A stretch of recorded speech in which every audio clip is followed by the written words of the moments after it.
aqui, nós vamos dar acabamento com a lixa para transformar essa madeira irregular numa madeira mais retinha, mais esquadrejada. Aqui, ó.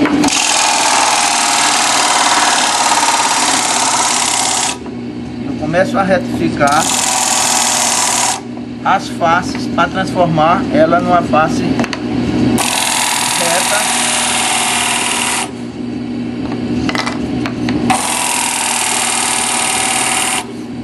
Digamos, aí eu tenho as ripazinhas já mais ou menos acabada, onde eu vou colar uma na outra.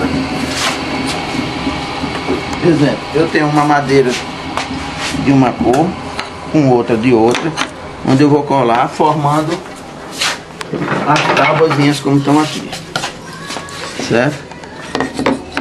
Essa é a técnica da machetaria. Depois disso aqui eu vou mais uma vez cortar, igualar, formando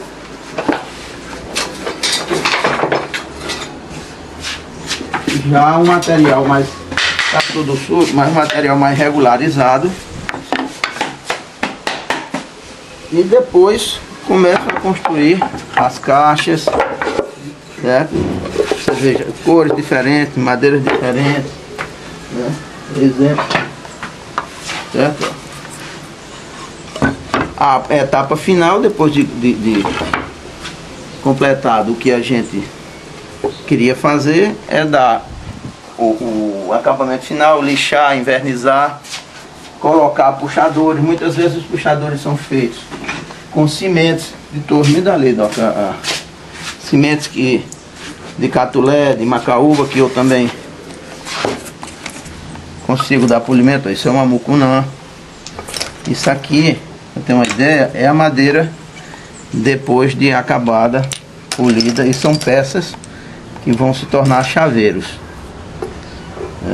São peças únicas, né? Única, porque nenhum formato é repetido. Ela sai exatamente dos pedaços que a gente vai sobrando, ó. Vai sobrando, a gente vai trabalhando e dando formato. Isso também é um artesanato interessante, porque você praticamente não perde nada. Todos são futuros chaveiros. Aqui a semente do catulé, a semente do dendê, temos a macaúba,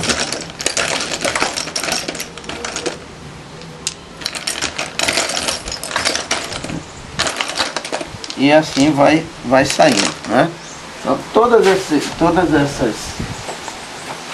reservas aqui, ó, a gente sai catando. É um toco seco, é uma árvore caída. Você veja, essa é um violeta, que no final a gente tem uma peça dessa forma, né? Então a nossa machetaria é uma machetaria que também é uma coisa ecológica, porque a gente evita a queima, né? Essa madeira são madeiras geralmente toco seco, árvores caídas, a gente não desmata para fazer. Você veja um pau desse aqui, você não dá nada por ele, é um pau seco. No final você vai ter um exemplo dele trabalhado aqui, né? Para você ter uma ideia, isso aqui são pedaços de cipós que você olhando assim, um negócio feio, esquisito, né? Ali já é um cipó mais grosso.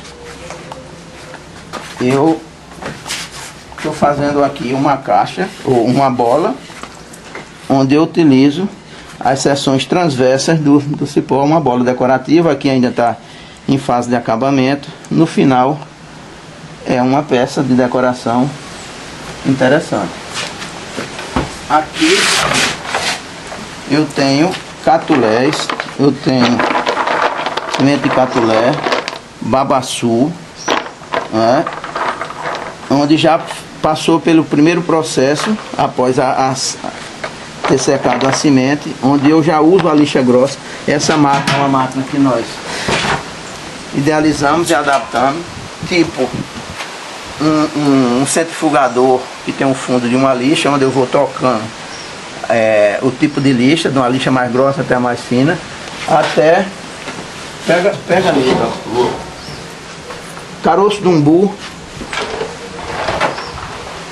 Aqui você tem a macaúba, já numa fase já mais a lixa menor, caroço de umbu, caroço de cajá, que vão ser pigmentados, já foram passados uma vez aqui na máquina, e isso você vai ter um material para fazer bijuteria, você fazer um colar. Às vezes eu utilizo uma semente como um puxador de uma caixinha. E aqui é meu estoque. Tudo isso aqui, madeiras, onde eu já comecei. Você veja a cor. Essa madeira é o miolo de uma árvore do sertão, chamado coração de negro. Que por muito tempo eu tentava uma outra madeira que diziam que era coração de negro, e na realidade o verdadeiro nome da que eu procurava era orelha de onça, que é uma madeira escura, muito parecida com a violeta. Só que aqui é a violeta.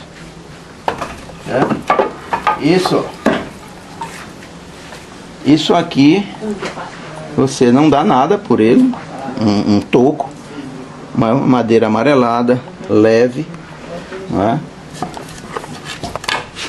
Aqui você tem goiabeira, você tem o pereiro, você tem o pau-ferro, né?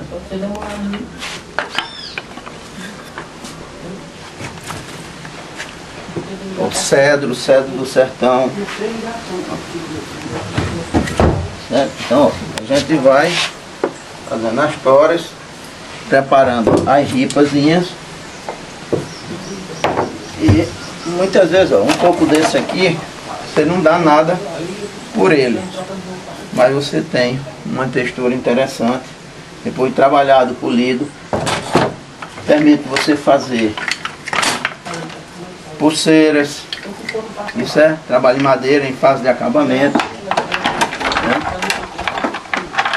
Aqui puxadores de tampa para caixa. Já é um trabalho que a gente vai fazendo no torno. Essa é uma madeira muito interessante. Ela é uma madeira, uma Dona Maria, o pessoal usa para fazer cancela, mas depois de polida é um espetáculo, né?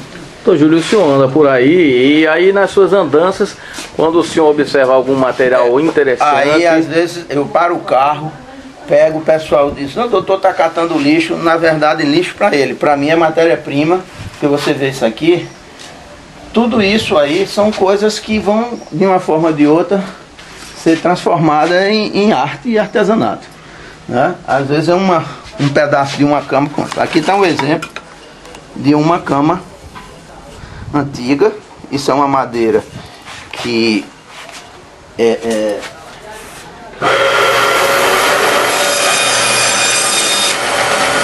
a embuia, é uma madeira hoje de lei, já em extensão, uma madeira, tá sentindo o cheiro, certo? Então você, realmente, certo? Você começa a também ser um conhecedor das madeiras, pela cor, pela origem, pela textura, o grau de empenamento, né? Isso é uma raiz, olha, uma raiz, parece uma mandioca, uma macaxeira, certo? Mas o perfil dela é um perfil interessante. Então você vai utilizá-la nos trabalhos, fazendo uma composição para resultar nas minhas caixinhas, né? A gente observa aqui vários cipós contorcidos, né? E são raros, doutor, de encontrar peças iguais a essas daqui? Não, todas, a maioria é madeira da nossa caatinga mesmo. É madeira, isso aqui são aqueles cipós que frequentemente a gente vê subindo nos pés de algaroba. Só que eu botei para secar na sombra e transformo ele, né? Aqui já alguns cortados, né? Aí a gente vai percebendo que ele tem cores, formatos diferentes, e que depois que a gente dá o polimento, né, destaca a composição dele, um tipo, outro tipo, tal. Esse aqui, ó, assim nada, assim já é bem diferente. Por exemplo, essa peça que eu estou segurando aqui, isso aqui para uma pessoa qualquer, isso aqui é Não vale pedaço nada. de pau. Mas veja, aqui, esse perfil, você já imagina a possibilidade de você fazer uma pulseira com ele. É verdade. Não dá? Se eu corto ele aqui, dou polimento, eu tenho uma pulseira. Esse aqui, essa peça perfurada, envernizada, você usa como um pingente, né?